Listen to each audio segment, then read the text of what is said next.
বন্ধুরা, আগের ভিডিওতে আমি দেখিয়েছিলাম তিল কিভাবে সংরক্ষিত করা যায় আর কিভাবে খাওয়া যায় শরীর ভালো রাখার জন্য। এবার আমি তিলের বড়া কিভাবে বানাবেন সেটা দেখাবো। তিল যেটা আমি ভেজে রেখেছিলাম বোতলের মধ্যে, সেখান থেকেই আমি তিলটা নিয়ে নেব। একটা বাটিতে আমি 2 চামচ কর্নফ্লাওয়ার, 2 চামচ ময়দা, একটু বেকিং পাউডার দিয়ে এগুলোকে এখন আমি ভালো করে মিক্স করে নেব। এখানের মধ্যে সবগুলো দিয়েছি, দিয়ে ভালো করে মিক্স করে নেব। চাইলে আপনারা ময়দার জায়গাতে বেসনও ইউজ করতে পারেন। আমি এখানে ময়দাটা ব্যবহার করেছি। তো এগুলো ভালো করে এখন মিশ্রণটা বানিয়ে নেব। ভালো করে নেড়ে চেড়ে সবগুলো একসাথে মিলিয়ে দেব। তার মধ্যে আমি দিয়ে দেব তিল। আমি দিয়ে দেব 100 গ্রামের মতো।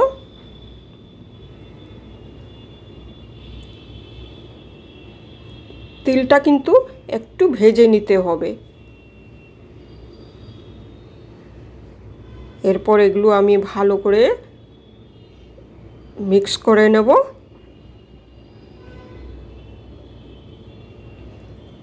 এটা খুব ভালো হয় খেতে, খুব ভালো হয়।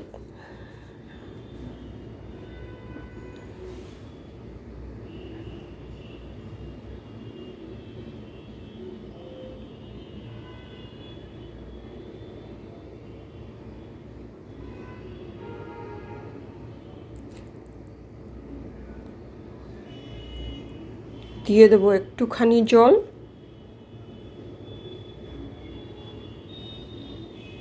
দিয়ে এটাকে আবার আমি ভালো করে মিক্স করে নেব।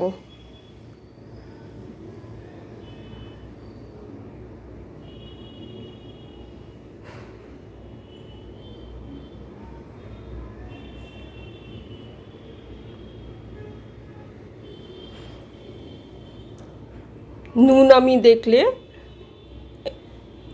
1 চিমটের মতো নুন দিয়েছিলাম।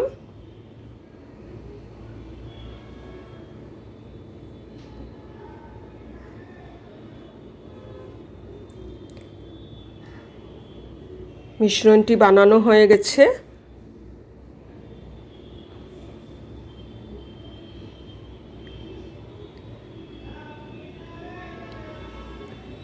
এরপরে আমি নিচে চামচ দিয়ে 1 চামচ নিয়ে গরম তেলে দিয়ে দেব। তেলটা আমি আগেই গরম করে রেখেছি।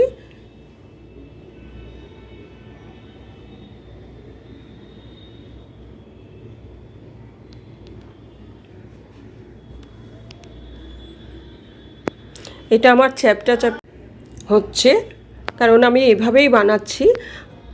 বেসন দিয়ে যেটা, সেটা বড়ার মতো গোল গোল আপনারা বানাতে পারেন। দুভাবেই বানানো যায়, কিন্তু দুটোর স্বাদ 2 রকম হবে। একটাতে বেসনের স্বাদ পাবেন আপনারা, আর এইটাতে আপনারা পুরোপুরি তিলের স্বাদটা পাবেন।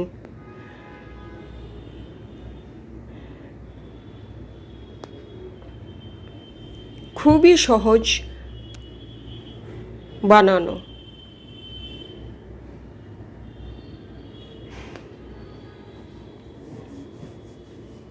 এক পিঠ ভালো করে ভেজে তারপরে এটাকে পাল্টে দিতে হবে।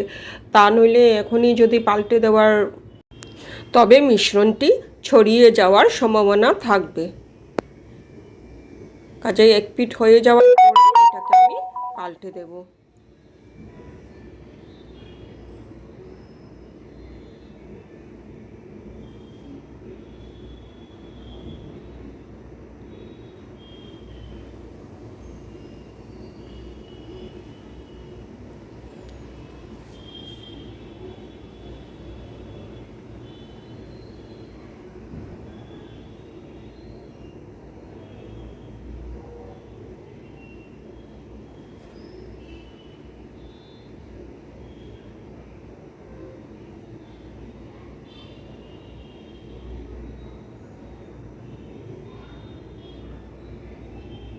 খুবই সুন্দর বিস্কিটের মতো লাগছে। এটাকে লাল লাল করে ভেজে নেব আমি। এই যে হয়ে গেল।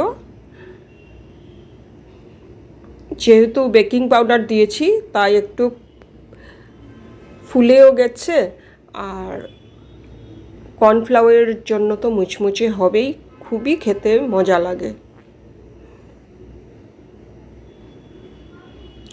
এগুলোকে এখন আমি তুলে রেখে দেবো। আগেরগুলো এই যে তুলে রেখে দিয়েছি এইরকম, এখন এগুলি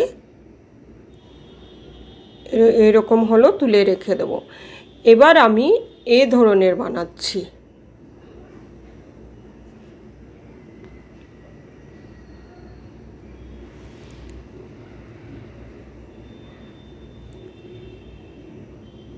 দেখেন তিন রকম দেখতে হলো, স্বাদ একই কিন্তু দেখতে তিন রকম হয়েছে।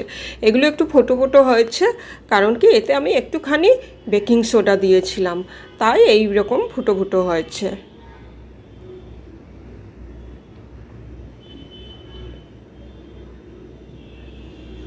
দেখতে খুবই ভালো লাগছে আর খেতেও খুব ভাল লাগে।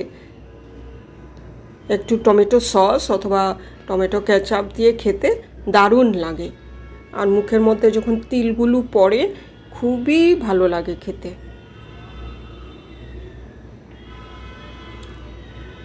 তা আশা করি আপনারাও বানাবেন এই ধরনের, একবার বানিয়ে দেখুন, খুবই ভালো লাগবে।